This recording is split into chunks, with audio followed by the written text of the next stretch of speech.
Hey football fans, and welcome back to Footy Today. In today's video, we're going to go over reports suggesting that Manchester United may have had it with Rúben Amorim and are analysing potential replacements with 3 names listed. The FA finally released what Arne said to the referee to get a red card in their 2-2 draw against Everton. Chelsea are eyeing up a £50 million bid for a goalkeeper. Newcastle Chiefs are claiming they would be crazy to sell Isak, and Bayern Munich have dropped their asking price for Kingsley Coman, a player wanted by Arsenal. As usual, the links to the original articles are in the description. Okay, let's get into it. Manchester United's patience with Rúben Amorim is already being tested, with reports suggesting the club is quietly assessing potential replacements. The Portuguese coach, brought in to turn things around, has managed just 10 wins from 24 games, well below the records of Erik ten Hag and Ole Gunnar Solskjaer. Critics like Paul Scholes and Paul Merson have pointed to Amorim's rigid tactics as a key issue. Spanish reports claim United have shortlisted Julian Lopetegui, Joachim Low and Massimiliano Allegri as alternatives. However, trusted sources like The Athletic insist the club isn't considering a managerial change anytime soon. Amorim inherited a difficult squad, and some within the club acknowledge he wanted to delay his arrival until 2025 for a full pre-season. Instead, he was rushed into the job, and the board understands the challenges he faces. Still, sitting 14th in the league is unacceptable, and United's hierarchy will be expecting major improvements. The real question is, how long will they wait before making a tough decision? Arne Slot's furious reaction after Liverpool's 2-2 draw with Everton has landed him a touchline ban, and now we know exactly what he said to referee Michael Oliver. According to the FA's report, Slot accused Oliver of favouring Everton, saying, "If we don't win the league, I'll fucking blame you." Slot, however, claims he actually said, "I will have to thank you for that." But the FA ruled that the wording made no difference. As a result, he is serving a 2-match domestic ban and was fined £70,000, while his assistant Spike Hulshoff also received a fine. This is Slot's second touchline suspension this season, having already missed a Carabao Cup match against Southampton. Despite the ban, he'll still be on the touchline for Liverpool's Champions League showdown with PSG, as his punishment only applies to English competitions.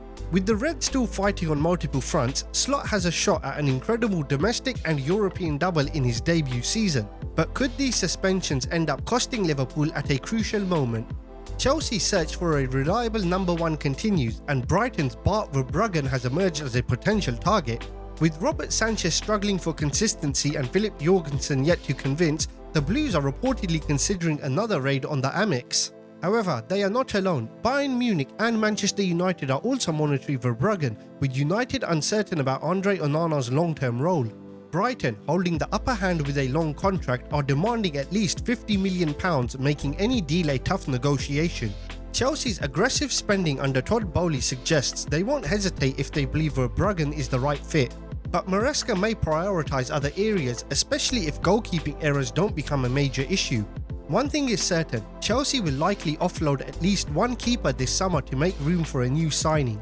With multiple targets in mind, will Chelsea make another high-stakes gamble on a Brighton star?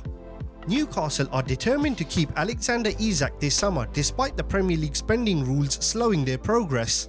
CEO Darren Eales highlighted how financial restrictions favour elite clubs with bigger revenues, making Newcastle's climb to the top more difficult.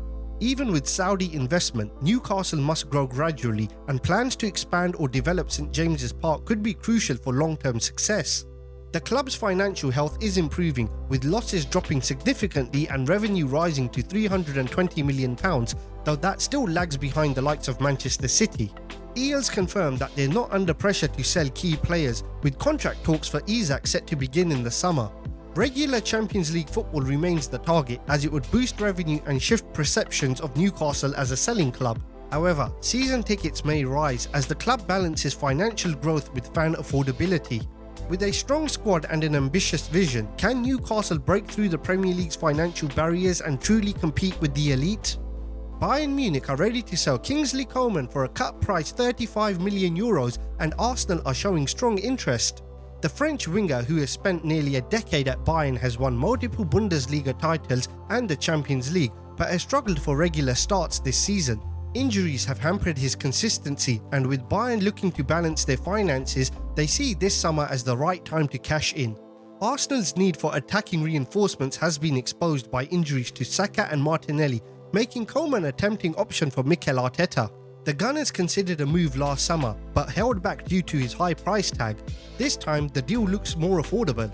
However, Saudi clubs could offer Coman a lucrative alternative, while other Premier League sides have been linked in the past. Despite his uncertain future, Coman remains in Bayern's squad, recently scoring off the bench in a 3-1 win over Stuttgart. Would he be the missing piece Arsenal need, or should they focus on a natural striker instead? That wraps up today's update. If you enjoyed the video, make sure to hit the like button, it really helps us out a lot. Don't forget to subscribe if you're new here, and feel free to share your thoughts on these stories in the comments below. Also, let us know which team you support so we can tailor future videos to cover the latest updates and news about your club. And while you're here, why not check out our previous videos? We break down the biggest daily stories in a quick, easy to digest format. Thanks for watching, and we'll see you in the next one.